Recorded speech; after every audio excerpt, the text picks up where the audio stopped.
Olá pessoal, sejam bem-vindos a mais um Bastidores da Gestão.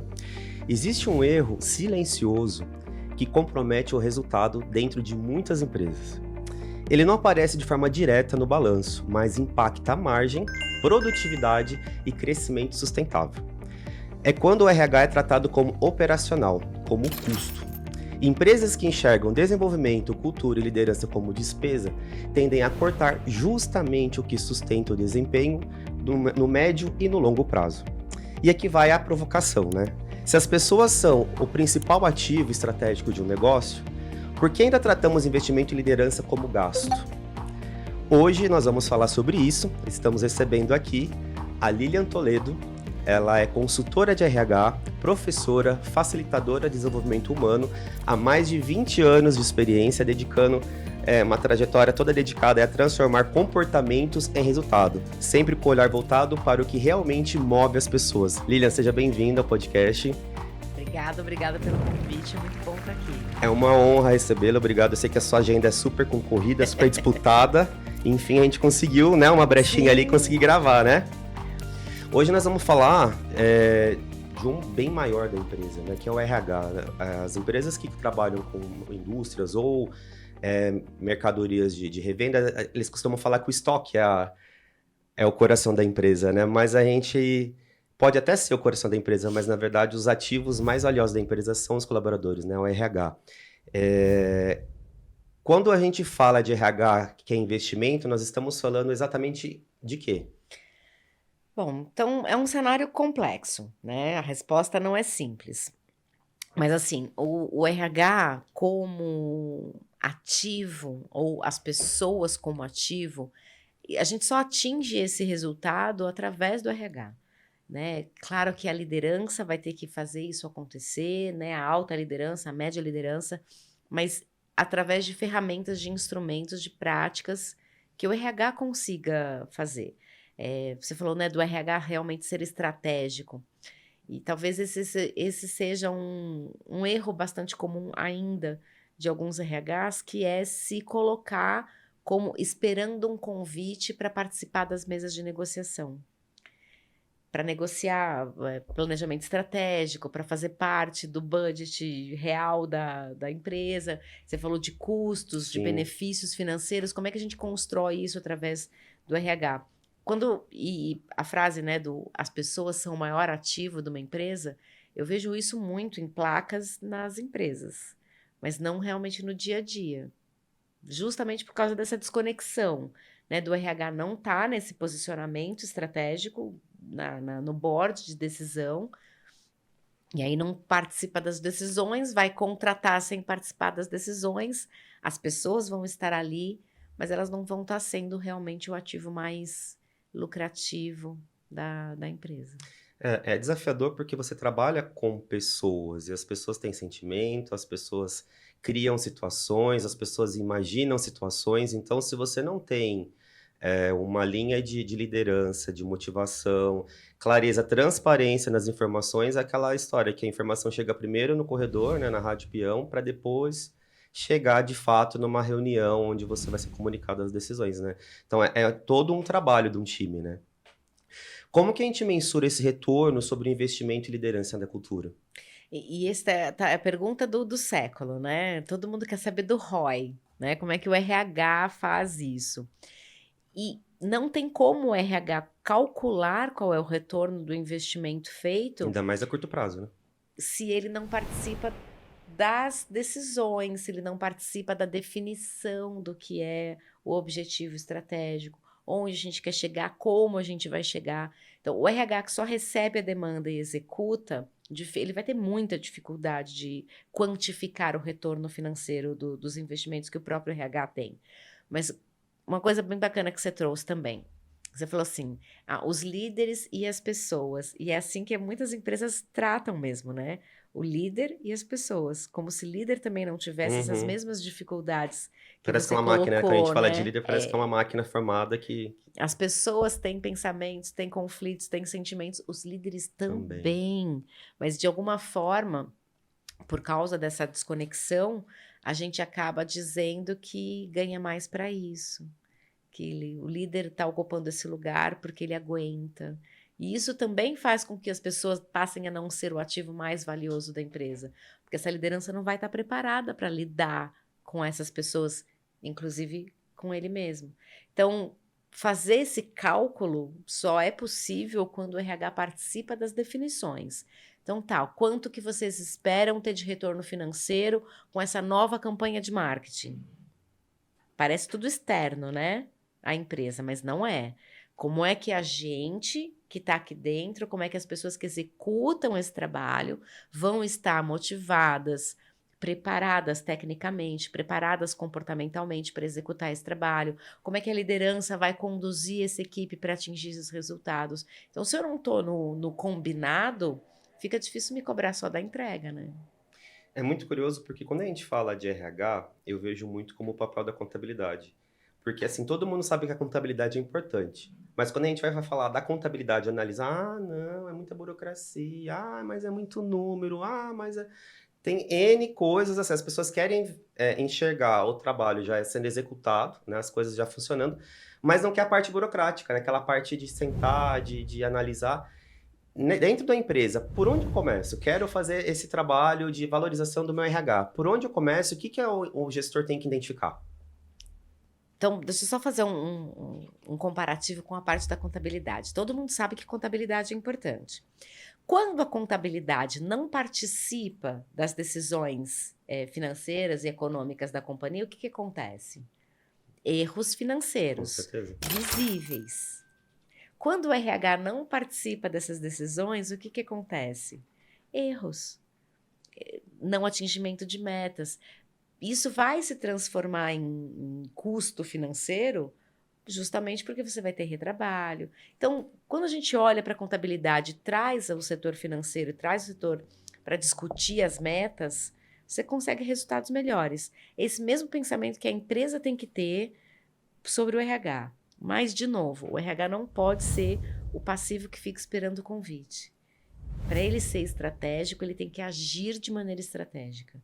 Ele tem que preparar as pessoas do RH para serem de fato estratégicas. Conhecer o mercado, conhecer a dinâmica da execução ou da produção dentro da empresa. Uma campanha de marketing, que é uma coisa bastante etérea, né? Você não toca, não é um produto que você fabrica. Como é que você vai fazer isso acontecer? Você tem uma estratégia para essa execução. O RH faz parte dessa estratégia.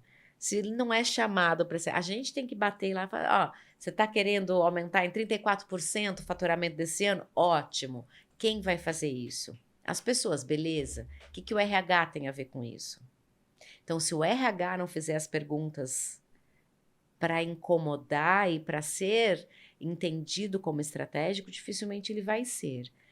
Então, como é que a gente faz para esse movimento acontecer?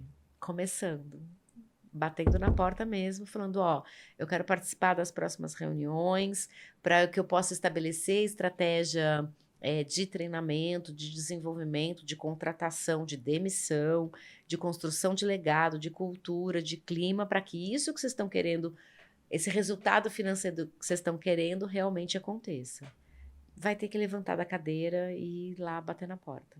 Eu trabalhei numa empresa onde... É curioso que quando você não está dentro de uma companhia, você tem uma visão que aquela empresa ela funciona redondinha, né? E aí quando você faz parte daquela empresa, você começa a descobrir que não, que o erro, né, e falhas existem em todas as companhias.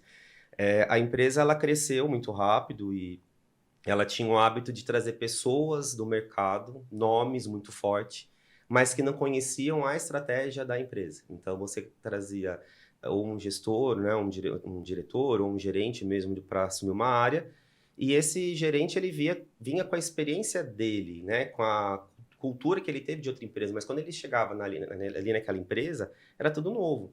E aí as pessoas que estavam ali há mais de 10, 15 anos, que era uma empresa muito assim, os colaboradores eram muito fiéis, ninguém pedia demissão, não tinha desligamento, eles acabavam tendo que fazer todo esse... passar o conhecimento, né, da empresa para esse gestor, e esse gestor muitas vezes não se acostumava ou tinha algum problema, tal, porque a empresa era no interior, então as pessoas tinham que migrar de casas, tal. E o que acontecia?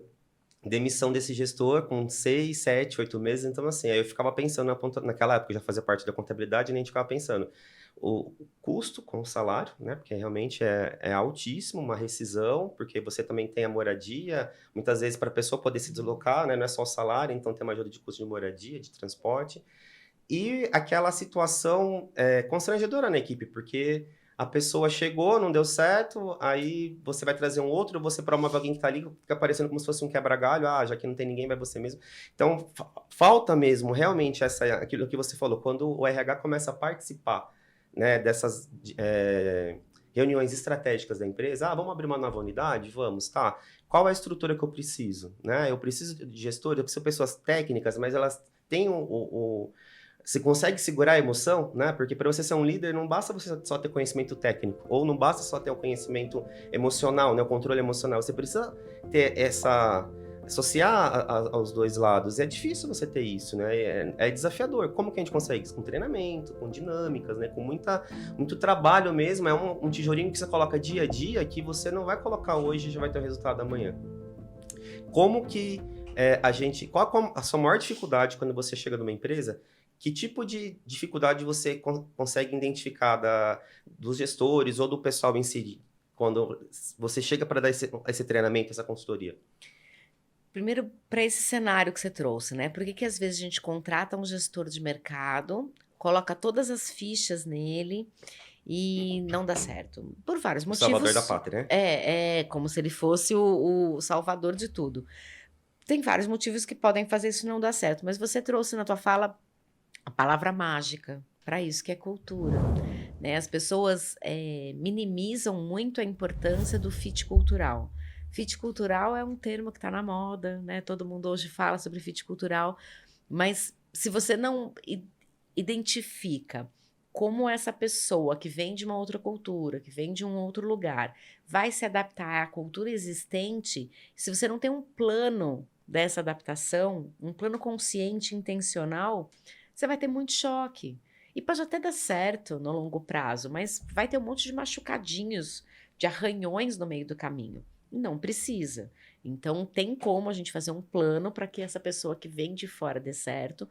E tem também como fazer um plano para que as pessoas que não foram promovidas a essa vaga não se sentirem tão frustradas por não ter sido elas. Um outro ponto que você trouxe também, que é não tem ninguém, vai tu mesmo, que é um risco grande, que também conecta com o que você falou sobre as pessoas estarem preparadas não só tecnicamente, mas para gerenciar, para liderar pessoas, que às vezes a gente perde um excelente técnico e ganha um péssimo líder, porque as habilidades de liderança não foram desenvolvidas antes da pessoa assumir aquele cargo. Então, eu entendo muito quando as empresas falam, não, a gente tem que pegar de mercado, porque todo mundo que a gente tentou aqui promover para a liderança deu errado.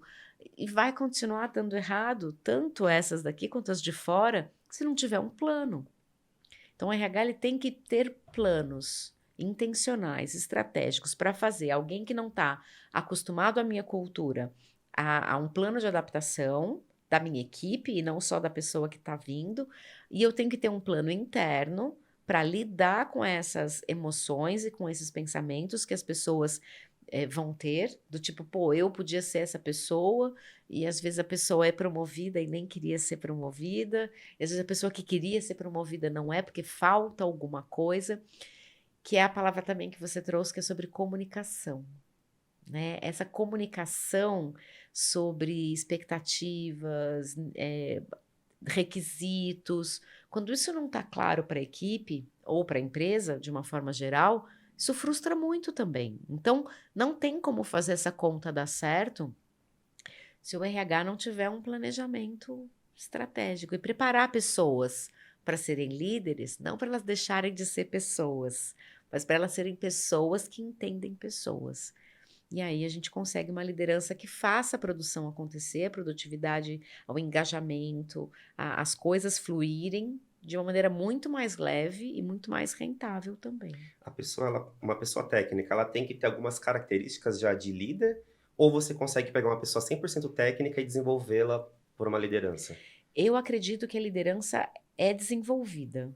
Eu já vi várias vários exemplos na minha carreira de que pessoas que você olhava assim, você falava, essa pessoa nunca vai ser líder.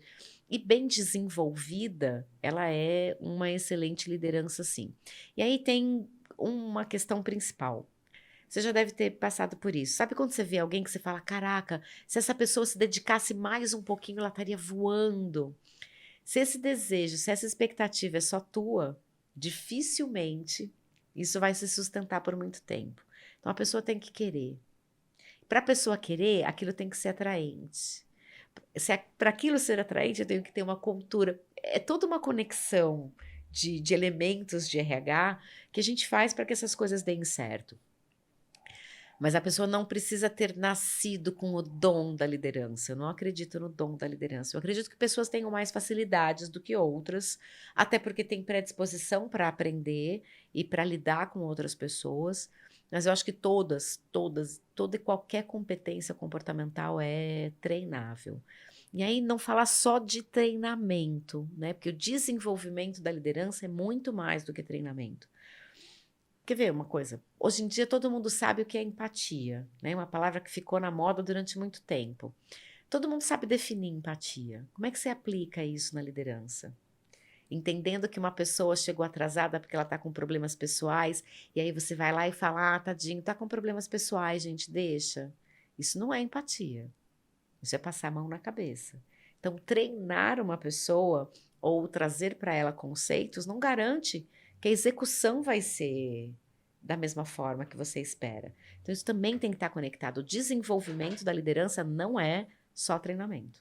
E você deu um exemplo que parece ser simples, mas é um motivo para você desmotivar toda uma equipe. Porque se o colaborador faz isso um dia, no outro dia, não teve nenhum apontamento, não teve nenhum. Então eu vou de novo. Aí o vizinho vê, né, o coleguinha do lado, ele também chegou, também vou chegar. E quando você vê, já virou toda uma cadeia e você perdeu o controle da sua equipe, né? E quando você tenta recuperar isso, dá muito mais trabalho. Eu já passei por uma situação onde eu tinha uma pessoa que ela era muito técnica, ela era excelente. E eu gostaria muito de desenvolvê-la para a liderança. Nossa, você precisa, né? Ela, não, mas eu tô bem assim. Não quero, é muita dor de cabeça, eu não quero não tenho essa ambição. Como é que a gente atua nessa situação? O que que você faz na condição de um gestor? Como que você aborda uma pessoa dessa? Eu gosto de pensar, Vitor, que assim, todo líder tem que estar preparando sucessores o tempo todo. E Uhum. sucessores com S maiúsculo no final. Porque eu posso ter uma pessoa extremamente técnica que vai ser minha sucessora nas questões mais técnicas. Mas eu não preciso focar a minha sucessão em apenas uma pessoa. Essa é a pessoa que vai me substituir quando eu crescer.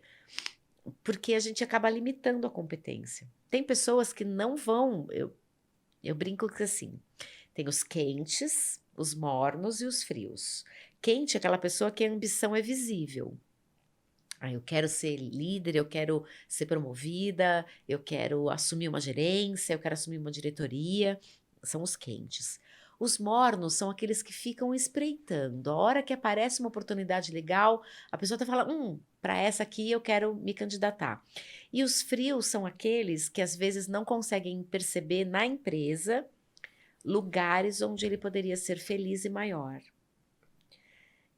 De fato, quando a gente investiga, nenhuma pessoa com quem eu conversei até hoje diz o seguinte: eu quero continuar como eu estou para sempre. É que as pessoas não terminam a frase no para sempre. Uhum. Claro que eu tenho ambição, mas a minha ambição talvez não esteja visível aqui.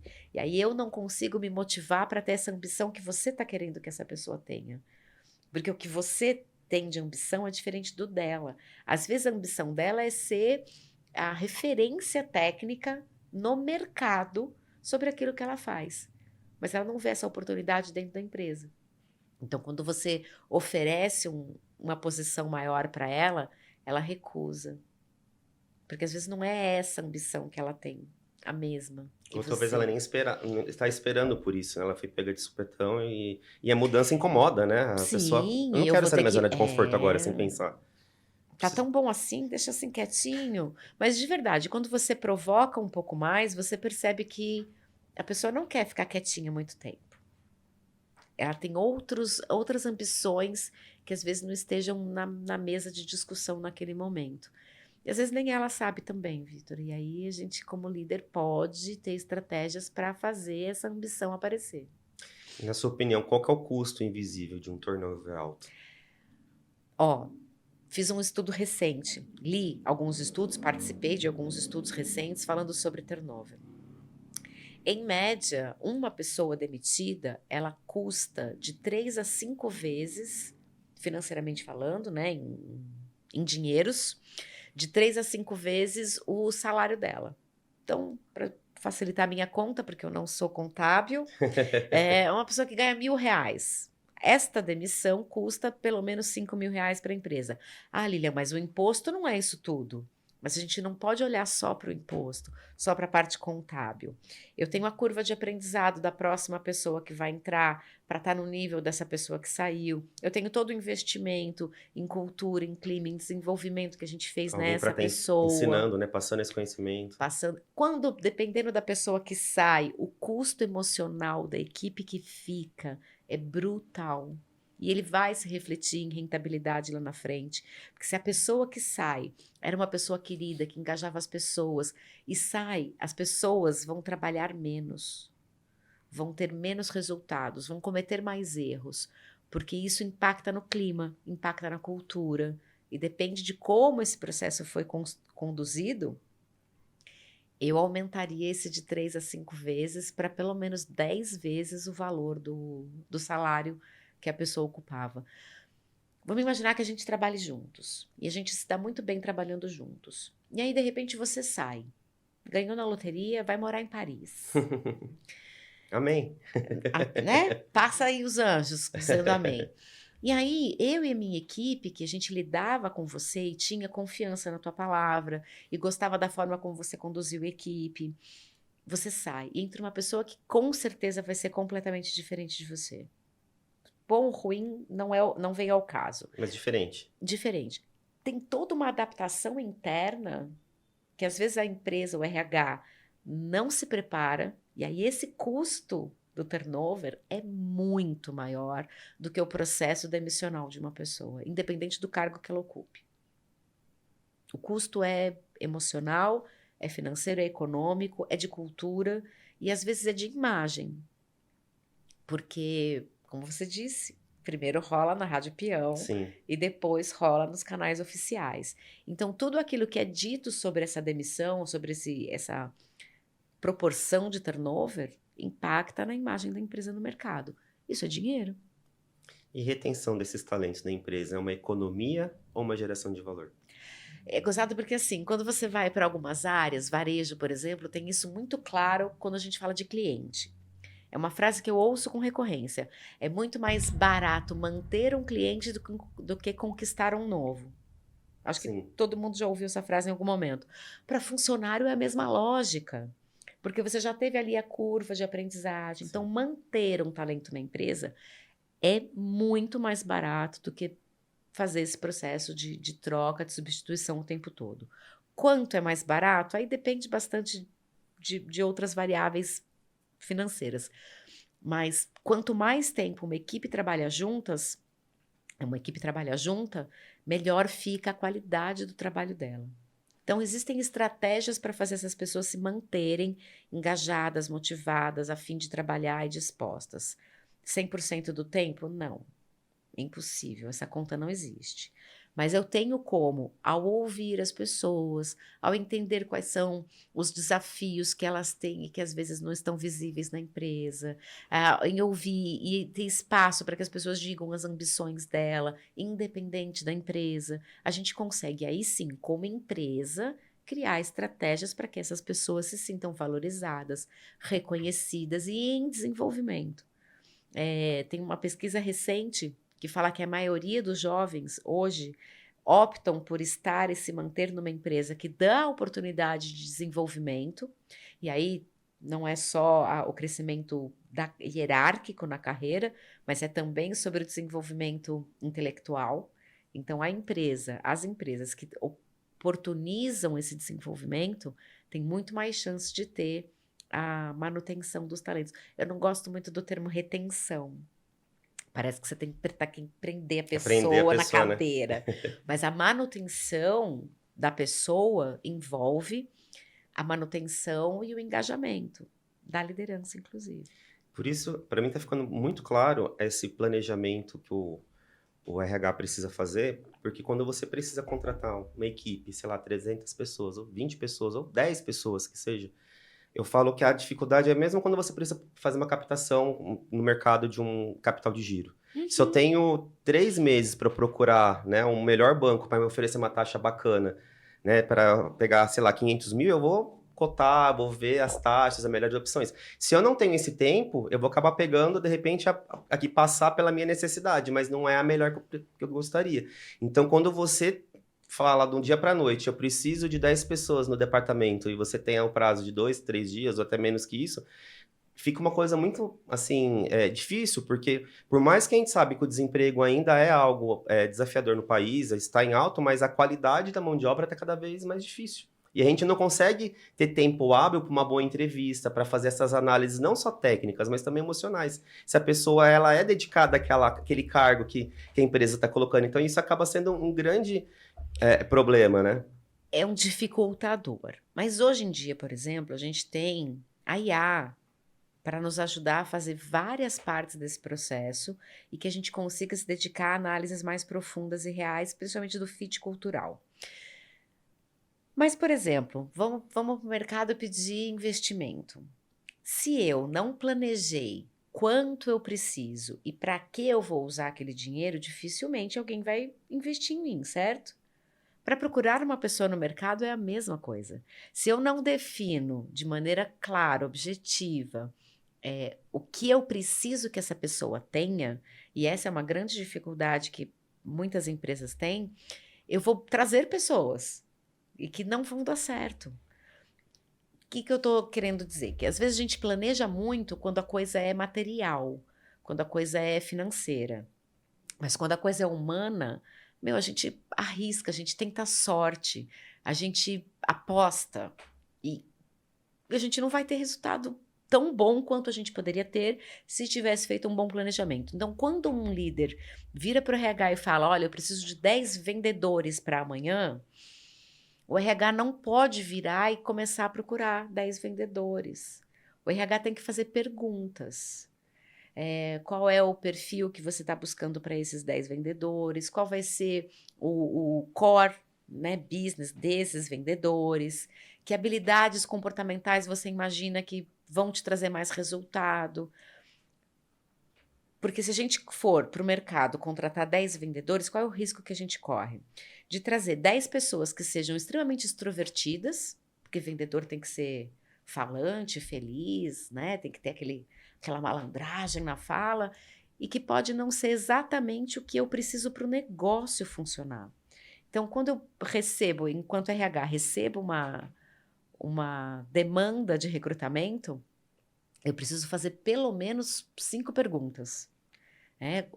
Que resultados você espera que essa pessoa esteja atingindo daqui a 3 meses, daqui a 6 meses, para que eu, enquanto especialista de recrutamento, vá buscar uma pessoa que atinja esses resultados e não que atenda às suas necessidades de líder. Porque eu tenho que pensar no negócio e não no que você me pediu. Faz sentido? Muito. Faz muito sentido. O RH estratégico, na sua opinião, depende mais de orçamento ou de uma mentalidade mais aberta? 100% das fichas na segunda opção, 100%. E isso é uma coisa que eu vejo em todo evento de RH, eu ouço pessoas falando assim, né? O RH tem que ser mais estratégico. Gente, assim como a contabilidade precisou bater martelo, né? Várias e várias vezes para estar num patamar mais estratégico de fato na companhia, a logística também já fez isso, a manutenção também já precisou provar o seu valor para poder estar na mesa de negociação. O RH tem que se movimentar. Eu posso usar alguns Claro, termos meio não muito claro, convencionais? por favor. Tem uma técnica que eu gosto muito de ensinar para os RHs com quem a gente trabalha, que é TBC. É uma técnica japonesa, milenar, que chama tira a bunda da cadeira. TBC. Tira a bunda da cadeira e vai entender o negócio, tira a bunda da cadeira e vai conversar com as pessoas que estão tomando decisões na empresa. Ah, mas eu vou chegar lá e vou bater na porta e vou falar o quê? Vai falar, ó, como eu te ajudo a atingir os seus resultados. Quando você fala para essa pessoa ela levantar da cadeira, seria o gestor de RH? Quem? Qual a pessoa? Se for o gestor, melhor, porque ele vai ter mais facilidade para abrir portas entre os decisores. Mas a pessoa do recrutamento, que vai, de fato, operacionalizar essa vaga, por exemplo, ela pode ir lá, bater na porta de quem está pedindo essa pessoa e falar, ó, preciso te fazer umas perguntas para garantir que a pessoa que eu traga para você vai atingir os resultados que o negócio está buscando. Então, o que Falar vocês... uma língua mais clara, né? Para a pessoa também, eu vou ter que perder tempo. Não, né, ela tem que ter um valor também, ela tem que ter um valor, essa pessoa que está Exato. contratando, né? Aqui. E a gente que é de RH tem que entender a linguagem do negócio. Porque se eu falar só a linguagem de RH, eu não estou me conectando com o negócio. Então não precisa nem tirar a bunda da cadeira, mas faça uma pesquisa no seu computador sobre quais são os principais concorrentes, o que é que eles estão fazendo de diferente, como as pessoas que já estão na empresa hoje podem atingir resultados. Tem tanta coisa que o RH pode fazer de estratégico. Mas, de novo, se ele não bater na porta, se ele não falar, ó, isso que você me pediu, eu preciso te fazer algumas perguntas. Se eu não tiver posicionamento estratégico enquanto pessoa, o departamento também não vai ter. A gente tem tantas e tantas perguntas, questões para trazer, porque realmente é lindo, a teoria é linda, mas quando a gente vem para a prática ainda a gente percebe que, infelizmente, algumas empresas, por mentalidade, por cultura, por correria, por pressão, enfim, por qualquer motivo, deixam de enxergar isso como realmente algo primordial, algo realmente importante, né? E às vezes ela só vai se dar conta quando você já vê seu turnover muito alto, você não tem pessoas capacitadas, você vê perdendo pessoas da sua equipe para a concorrência, o que é mais dolorido ainda, né? Aquela pessoa que estava junto com você. E que vai levar todo aquele capital intelectual construído. Inclusive os clientes. Muitas vezes leva até os clientes, no caso, se for uma questão de vendedores, né? Se for essa parte mais comercial. Então, isso é muito doloroso e isso não atinge somente, né, o lado emocional das pessoas, mas principalmente, sim, o lado financeiro, como nós estamos falando. Então, tem N assunto para tratar, mas estamos encerrando esse bloco, já passou, né? O Leandro já está aí para fazer mais perguntas, né, voltadas mais a outra parte estratégica, então quero agradecer aí por estar comigo nesse tempo que foi curto, acho que a gente precisa eu quero um programa só meu, viu, Leandro?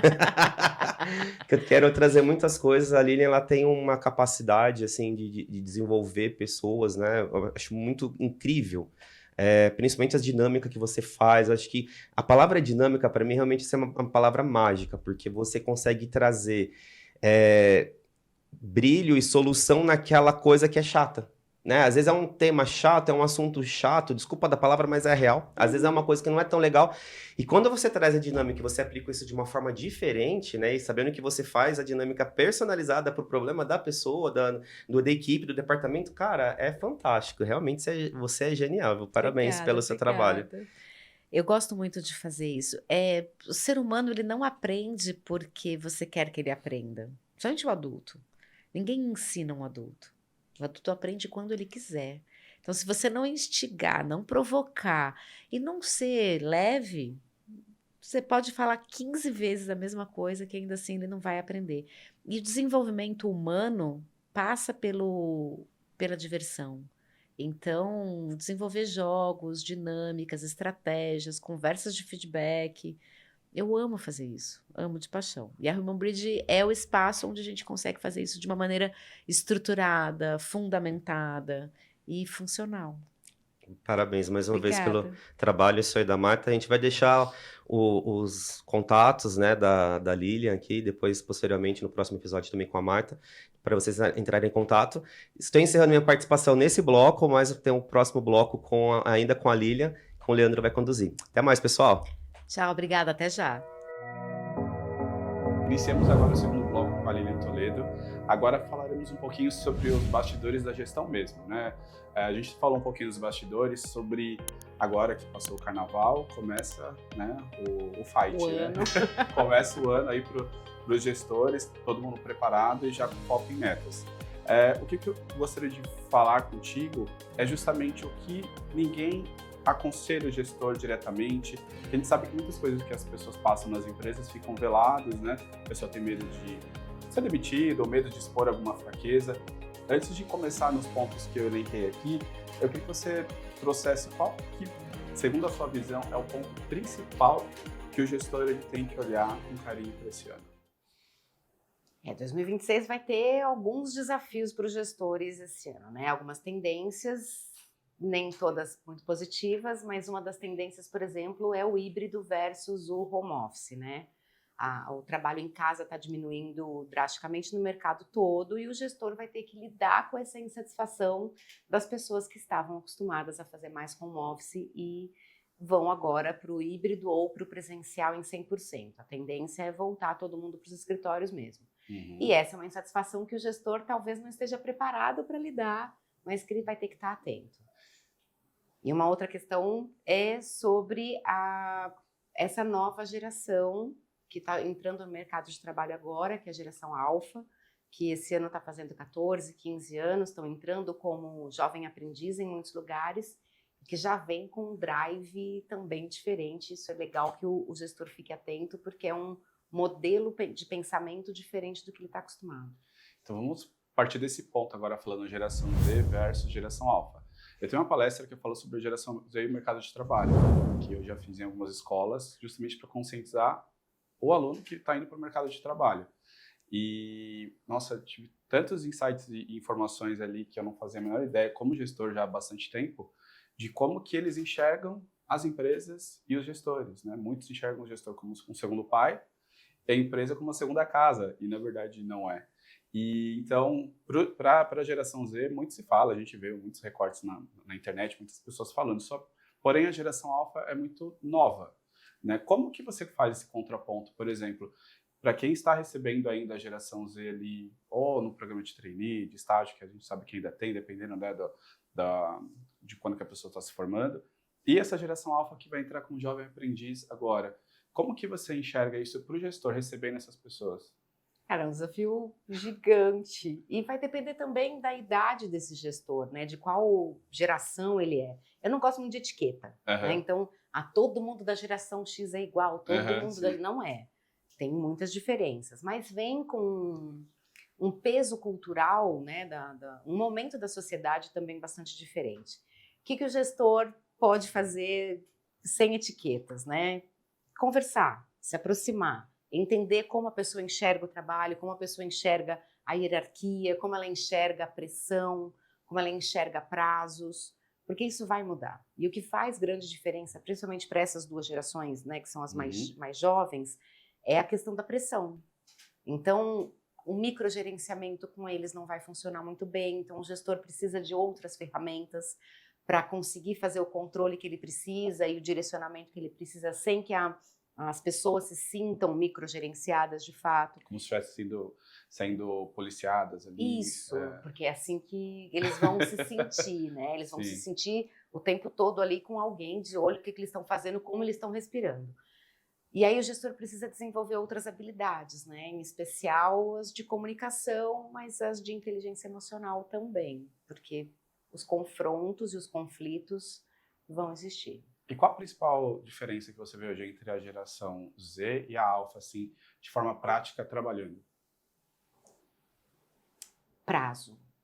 Acho que a alfa tem menos tolerância com prazos apertados, né? Então, se você está acostumado a receber um material em 3 dias, prepare-se para, de repente, renegociar esse prazo com a geração alfa, né? O tempo deles é um pouco diferente, é um pouco mais elástico, né?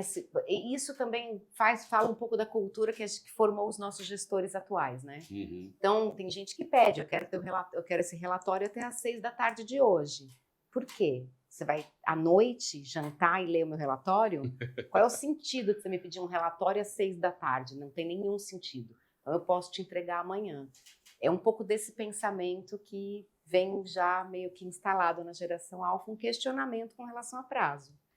E Sexta-feira até 5 da tarde eu quero isso na minha mesa. Pra quê? Você vai trabalhar no final de semana? Então, esse é o desencontro também, né? sim, o que eu vejo mais nessa questão das novas gerações é a questão do senso de urgência. E o que é prioridade. Porque a gente sabe que tudo é prioridade. Só que qual que é a master, né? Qual que é a que eu preciso olhar e quais são os microgerenciamentos que a gente vai fazendo para entregar as outras. Porque senão fica tudo o mesmo bolo e nada é entregue. E o cliente ele fica, né, sem a entrega que ele estava esperando, né? E isso eu vejo em várias esferas, em vários setores comerciais. E hoje você enxerga que o gestor ele está preparado para já lidar com essas duas gerações. E se esse gestor não está, que caminhos ele deve buscar? Porque como são competências comportamentais, emocionais, ele não vai aprender ali no dia a dia, ainda mais se ele veio de uma área operacional, né?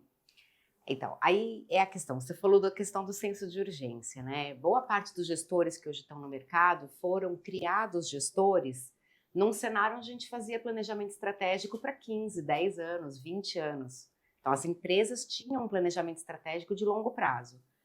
Hoje em dia, a gente não consegue mais fazer isso, né? O cenário do mercado está volátil e a gente precisa acompanhar. A gente já deixou de fazer planejamento estratégico de longo prazo, mas não deixou de pedir o mesmo tipo de senso de urgência que a gente tinha naquela época.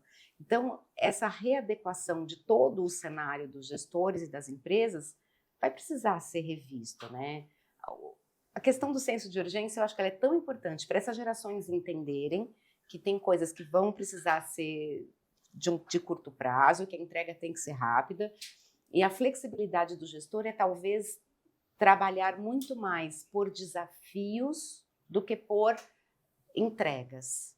Então, o seu desafio da semana é esse, entrega essa maturidade para a pessoa, mesmo que ela aparentemente não tenha, para que ela te entregue conforme ela consegue ir fazendo. Então, se você coloca, olha, na segunda você tem que me entregar isso, na terça você tem que me entregar aquilo, isso gera uma ansiedade que talvez nas outras gerações não gere com tanta frequência. Mas a geração Z e Alpha, principalmente, vão ficar muito ansiosos com essa questão de data. Uhum. Entrega o trabalho, entrega o desafio e diz, quando é que você consegue me entregar isso? Se for um prazo inaceitável, negocia. Mas todo comando direto, né, muito ríspido, não vai trazer o resultado desejado. Aí, que ferramentas, né? Você me perguntou. Uhum. Realmente se atualizar, né? Em práticas de gestão mais modernas, entrar em escolas de soft skills, desenvolver isso. Mentorias também são muito bacanas. Fica um alerta aí para os RHs voltarem a investir, né, nas mentorias, nos workshops, porque na minha época, né? Adoro essa frase. Eu participava de muitos treinamentos aqui e foi totalmente assim, um divisor de águas, porque vem do operacional. E quando você assume cargo de liderança, você tem várias pessoinhas ali que dependem de você e do seu emocional também, não das suas entregas, do que você vai delegar para elas.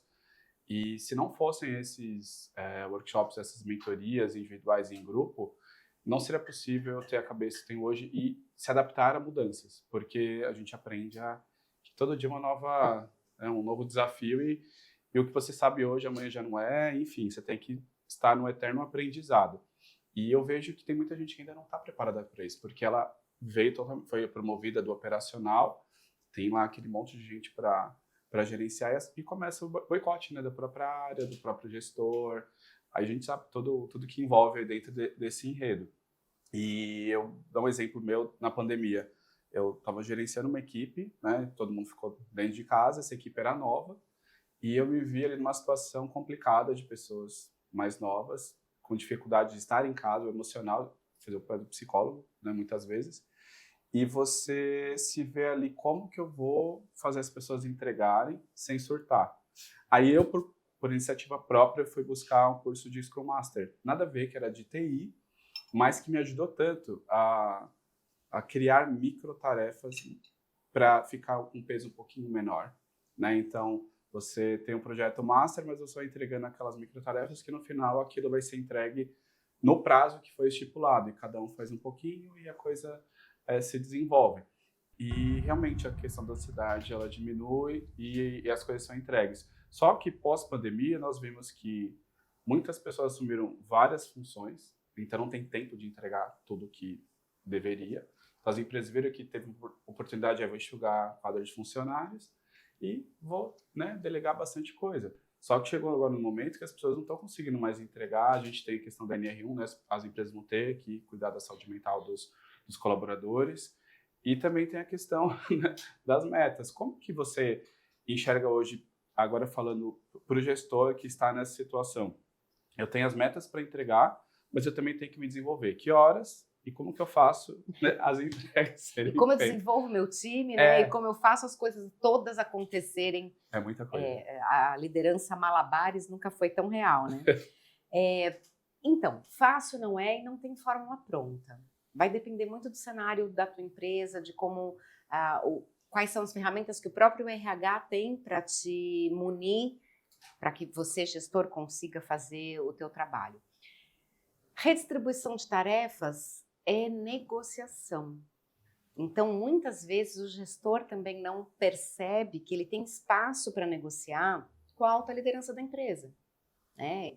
Recebe e repassa. E esse repasse pode ser negociado também. Com a quantidade de pessoas que eu tenho, com a força que eu tenho aqui de trabalho, eu consigo fazer com qualidade X, Y e Z. O V, eu consigo te entregar, mas talvez não com a qualidade esperada. E esse tipo de negociação que a nossa liderança talvez não esteja acostumada a fazer, que é negociar para cima também. E não é sobre diminuir a qualidade para o cliente, mas é sobre fazer o melhor com o que você tem. E a gente tem esse cenário de enxugamento de equipes em muitas empresas hoje. Sim. Como é que você continua entregando com menos gente? Melhorando o processo. Você só consegue fazer esse cálculo melhorando o processo. E aí vem a IA. É isso que eu ia falar agora. Que pode muito ajudar a gente e ajudar esses gestores a trazerem aquilo que é automatizável e automatizar, né? E deixar a IA fazer isso. Tem muita gente que tem medo de ser substituída por IA, né? Eu digo que a gente não vai ser substituído pela IA. Você vai treinar a IA para trabalhar para você. E a gente vai ser substituído por quem sabe mexer na IA. Então, se você não quer ser substituído, aprenda a mexer na IA. Você trouxe essa questão de metodologias ágeis, né? E durante muito tempo isso foi muito falado, que era só para equipe de projetos, e não é, né? A gente já percebe que não é. Toda a cerimônia da metodologia ágil talvez não seja realmente aplicável a qualquer cenário. Mas pensar, né, ter aquele pensamento mais lean, com certeza ajuda qualquer gestor a lidar melhor com o cenário volátil que a gente tem hoje em dia.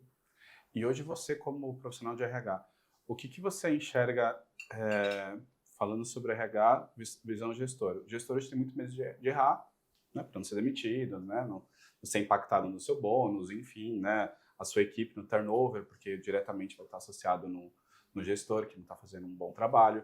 O que hoje você enxerga como RH que o gestor ele precisa olhar com carinho para que esse cenário que eu acabei de falar não aconteça? Autodesenvolvimento. Aí, de verdade, assim, eu sei que nas empresas que eu já passei, a maior parte vem da área industrial, área de produção, os gestores olham para o RH como mais um peso, né? Vira esse jogo, chama o RH, né? Chama o RH para estar com você, para ele entender quais são as suas dores reais, para pensar em ferramentas para resolver isso.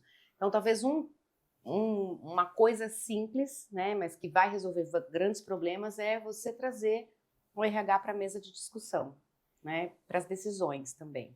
Então, claro que eu estou puxando sardinha para o lado do RH, sim, estou, mas sou dessas.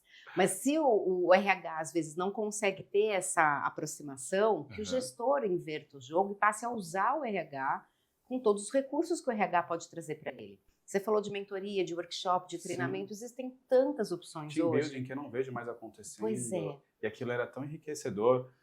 Promovi alguns junto com o RH, com objetivos, né, de liderança, mas também para os colaboradores. E dava super certo. E assim, eu vejo que muitas empresas enxergam isso como um custo. Eu enxergo como, né, como um investimento e um baita benefício, porque pensa comigo, você falou no começo da nossa conversa, as pessoas estão migrando para o presencial novamente. Eu tenho alguns exemplos de gestores, né, de empresas grandes que estão com dificuldades de ter as pessoas em loco, porque não tem mais espaço. Muitas empresas grandes entregaram seus escritórios. Aí agora você tem que volta todo mundo presencial. Tá, mas não cabe todo mundo. Aonde? Ou está, né, em construção, ou realmente não tem um projeto pronto, mas a alta liderança, eu quero que todo mundo volte. E aí fica aquela pressão. E o gestor que não consegue voltar fala, pera, eu não estou fazendo o que me foi pedido. A minha equipe está lutando contra voltar para o presencial. Então, tem tantas coisas ali envolvidas nesse cenário que eu vejo realmente esse ano com um afunilamento ali para essa pressa, né, da volta presencial, só que os gestores não preparados e os colaboradores piorou, né? Porque muita gente nasceu, né, no home office, né, principalmente na pandemia, geração alfa, geração Z, e vai ficar relutante, né, nesse modelo, porque não é só o presencial, você trabalhar, é você lidar com pessoas. Né? Lidar com o amiguinho que você via só, desligava a câmera, tchau, você xingava ele e acabou, né? Não, você vai acabar a reunião, você vai continuar olhando para o seu amiguinho. As relações um mudam também, a dinâmica muda também, né? Sim, e como que você promove isso a favor da empresa e das entregas, né? Porque vai ser uma loucura, né? Eu já vejo alguns falando sobre o que está acontecendo e, assim, é desesperador não ter essa base, né? Então, como que você enxerga isso para que as empresas que estão nos assistindo, que a gente teve uma repercussão muito legal do primeiro episódio, como eu falei para ali nos bastidores, gestores falam, nossa, que legal, gostei disso, isso aqui eu não tinha me falado ainda, esse aspecto aqui eu não tinha olhado, gostei do que foi falado. O que a gente pode trazer para esse gestor que está lutando contra os colaboradores que não querem voltar presencial, que é um caminho sem volta, né? E como que isso pode ser menos traumático? Uma coisa que eu vejo com muita frequência e que eu acho que piora a situação é quando o gestor fala assim, gente, mandaram. A ordem veio lá de cima, a gente vai ter que obedecer. Só se vira. Eu acho que não tem coisa mais desengajadora do que isso. Quando o gestor não se preocupa em ir para a alta liderança que tomou as decisões e falar assim, ok, quais são os benefícios que vocês estão enxergando nessa mudança? Por que vocês querem voltar para o presencial? Quando o gestor só aceita e repassa, ele passa a ser peso e não solução, nem para a empresa. Porque ele vai fazer todo mundo obedecer por pressão, e não porque entendeu, e não porque entendeu os benefícios. Aí o engajamento é muito mais difícil, o engajamento é muito pior. Então, de novo, né? Eu sei que pode parecer repetitivo, mas é um pouco repetitivo. Se o gestor não voltar para a alta liderança e entender e se apropriar dessas decisões, dificilmente ele vai conseguir engajar o time. É aquela máxima, né? A gente não vende peixe que a gente não compra. Exato. Então, compra o peixe primeiro, mas faz as perguntas, sabe? Volta lá e fala, por que essa decisão? Qual o benefício que a gente está esperando ver nisso? Lá na frente, no final do ano, vocês estão esperando o quê com isso? Se a gente que é gestor não se munir de informação, a gente já não conseguia convencer as pessoas da geração X. Imagina a Z e a alfa. Não vai. Então, quanto mais porquês e principalmente para quês eu tiver respondido enquanto gestor, mais eu vou conseguir força de engajamento do meu time. Então, vai todo mundo voltar para o presencial. Uma galera vai pedir demissão. Porque a qualidade de vida é uma coisa inegociável hoje em dia, né? Antigamente não era. Então, a gente teria menos dificuldade se fosse antigamente, mas não é. Então, entenda, compreenda, pergunte, questione, se aproprie daquela decisão como se ela fosse sua. E aí você consegue fazer com que as pessoas entrem no jogo com você. O que eu vejo, assim, por esses anos de experiência, alta liderança tradicional é muito difícil de ter essa conversa. Já a alta liderança de pessoas mais para a geração Z, né, geração... qual foi a outra? Já a geração X, é um pouquinho mais flexível a conversa, né, porque eles já se veem num outro cenário.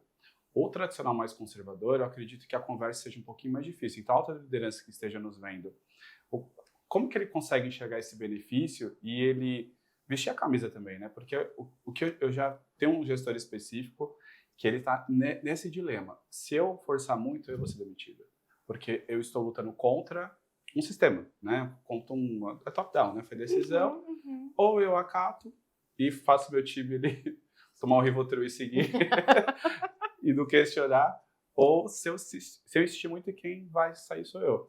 Como que essa alta liderança consegue ver benefícios nessa conversa com o seu gestor abaixo? Aí, vou falar a verdade aqui, tá? Malandragem. A gente tem que ser malandro nas perguntas, na forma de chegar. Porque se a gente vai para o confronto, se a gente vai para o enfrentamento, nenhum ser humano, seja ele hierarquicamente acima ou abaixo, vai sentar comigo. Então, vai na malandragem, né? Acho que o jogo de cintura, falei de, né, a persuasão, a negociação, são ferramentas que não vão mais poder estar na gaveta, né, do líder. Vai ter que estar com ele o tempo todo. Então, o jeitinho, a malandragem de chegar e falar, ô chefia, ó, vou ter dificuldade de fazer as pessoas engajarem nisso. Não usa mais a palavra obedecer, né? Porque aí a gente vai para um outro jogo, né? Mas assim, eu preciso que as pessoas engajem nisso. E para eu fazer isso, eu preciso entender um pouco melhor isso aqui. Me explica, qual que é a tua visão sobre isso? Né? Qual foi o cenário? Não chega para a pessoa assim, o que passou na sua cabeça para resolver todo mundo no presencial agora? Vai na malandragem, vai, né? Vai assim, ó. Eu tô pensando aqui que eu acho que eu vou ter dificuldade. Assuma uma vulnerabilidade sua também. Importante. Porque isso também te aproxima do teu líder, né? Mesmo que você seja líder.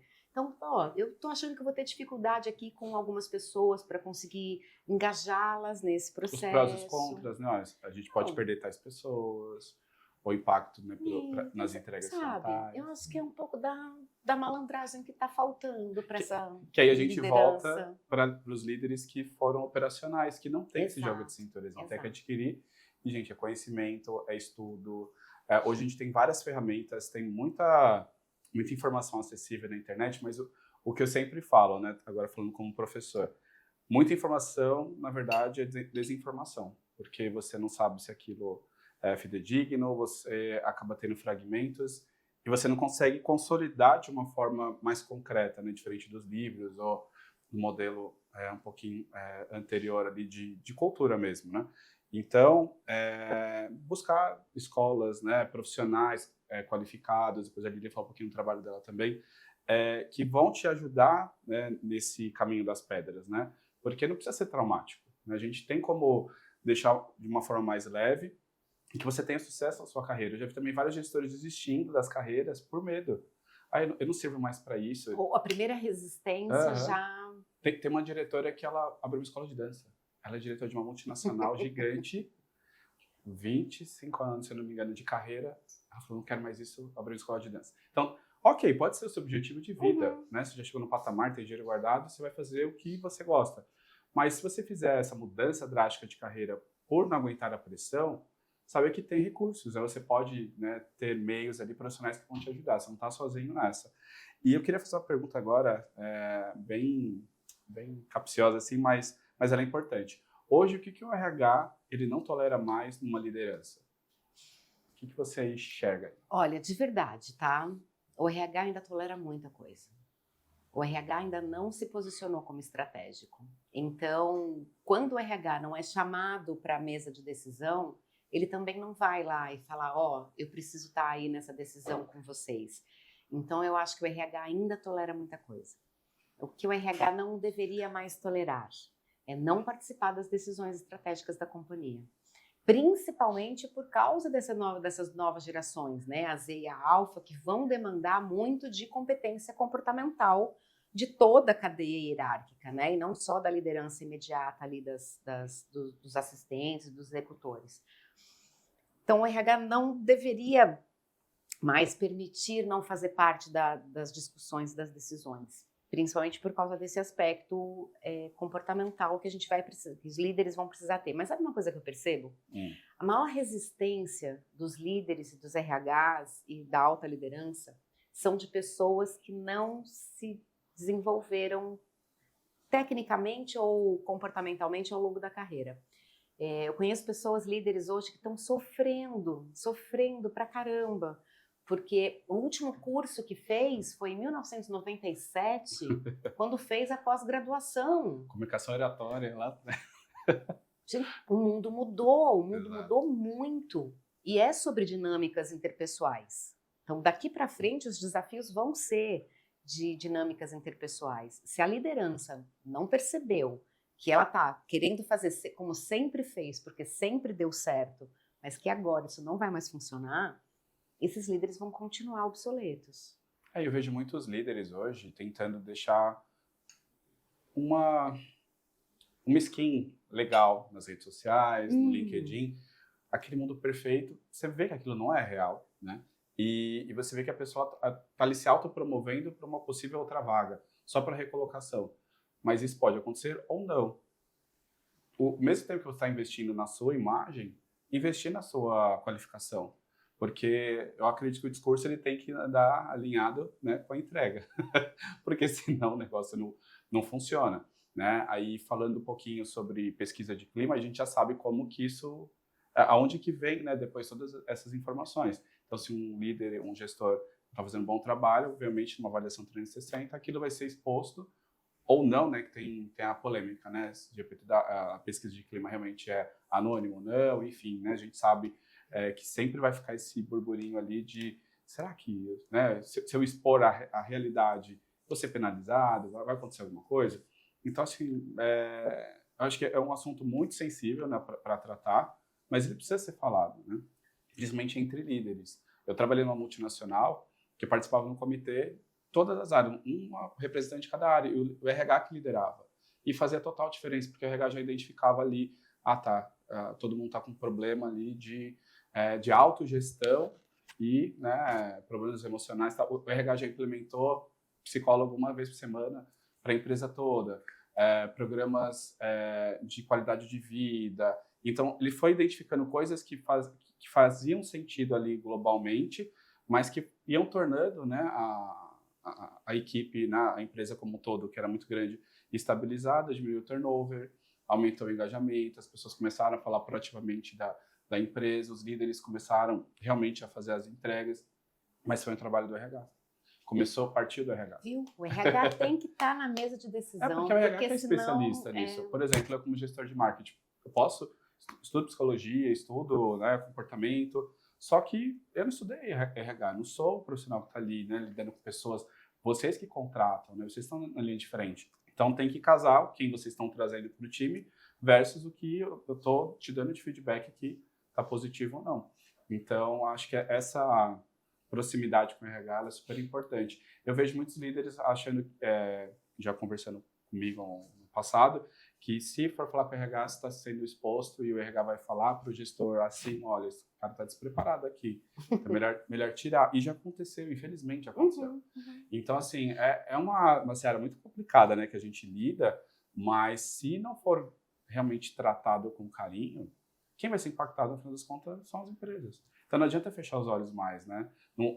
Modelos anteriores, há 8, 10 anos atrás, você ainda conseguia, né, mascarar, tem um monte de gente querendo trabalhar. Hoje não tem. Qualificado? Não tem. É um processo grande seletivo, dilema, é um você grande fala, dilema. cadê o povo qualificado? Você recebe um monte de currículo, mas para o que você precisa ali mesmo, às vezes você não consegue achar, né? Então... A indústria está sofrendo muito com isso, né? Porque a indústria não é atraente para os jovens, né? Porque a indústria vai ter uma escala de trabalho ainda muito arcaica. Então é difícil para a indústria atrair pessoas qualificadas, atrair pessoas, de uma forma geral, tá? A qualificação já é mais um agravante. Mais um agravante. Mas você falou duas coisas assim que eu acho que podem fazer bastante diferença. Quando você falou que eles têm que conversar entre líderes. Entre líderes é onde a gente mais consegue, às vezes, ganhos significativos em mudança de postura e comportamento da liderança. Porque tem um amigo meu que fala, o líquido dentro da garrafa não consegue ler o próprio rótulo. Então, se você traz alguém para conversar com você, às vezes essa pessoa consegue ler a situação de uma maneira um pouco mais imparcial do que você. Então, entre líderes é muito legal. né? Você trocar experiência com líderes da tua empresa, com líderes de outras empresas, participar de eventos, participar de congressos. Isso é para toda a liderança, né? E é interessante que quando a gente fala de líderes e gestores e o RH, é como se a gente estivesse separando esse gestor do RH da liderança da empresa. Então, também fazer esse jogo mudar, né? O O líder RH é estratégico. só vai ser estratégico quando ele também se posicionar dessa forma.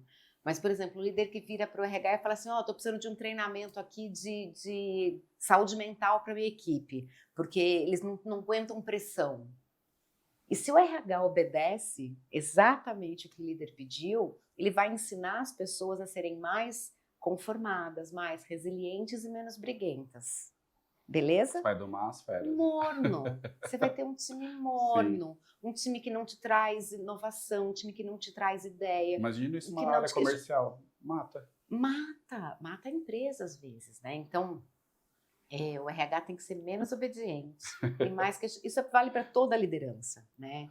Ser menos obediente e mais questionador. Não para bater de frente, mas, de novo, para entender bem qual é a demanda, para fazer bem a demanda. E sugeriu que não fizesse sentido, né? Porque às vezes o gestor está com uma visão, mas o RH tem uma visão mais ampla, mais global, que vamos por esse caminho, vai dar mais certo. E mensurar os resultados, porque não é só faz aí um treinamento, mas o que vem de consequência daquilo. E isso é fundamental, isso que você está falando. O treinamento não termina quando ele encerra, né? Ele começa quando o treinamento termina, porque é a prática do dia a dia que vai fazer essa liderança ser uma liderança inspiradora de fato, motivadora de fato, resolvedora de problemas, atingidora de metas. Perfeito. Para a gente encerrar agora, a gente falou bastante, mas acho que foi super importante todos os pontos que você trouxe. Acho que bastante gente vai se identificar e depois chamar a Lília ali para bater um papinho. Quer ser desobediente, me chama. Principalmente RH, né? Sim. Lília, o que mais expõe um gestor hoje? Seja de forma positiva ou negativa, para a gente encerrar. O que mais expõe o gestor hoje é não verbalizar tudo aquilo que não deveria estar sendo verbalizado. Vou te dar alguns exemplos. Tal pessoa é muito preguiçosa, nunca me entrega no prazo. Essa fala destrói o gestor. Porque hoje essa comunidade de trabalho não aceita mais esse tipo de comportamento. Então, o que mais prejudica, o que mais expõe os gestores ainda é o preconceito estruturado de alguns vieses inconscientes que a gente tem, mas é o não se olhar e não perceber que ele está num mundo diferente do que aquele que ele foi criado. Perfeito. Acho que para encerrar essa mensagem que fica, que foi o intuito desse episódio, de abrir a mente, né, dos gestores, seja o gestor na alta liderança, seja o líder que está ali no operacional, porque vai ser um ano desafiador para todo mundo, né? A gente tem Copa, tem eleição, tem metas agressivas, tem a volta para o presencial, tem os desafios já do dia a dia que a gente sabe que vai ter que lidar, não tem por onde correr, e lidar com pessoas não é fácil, né? A gente tem que respeitar o amigo, tem que se autogerenciar, tem muita coisa ali envolvida, né?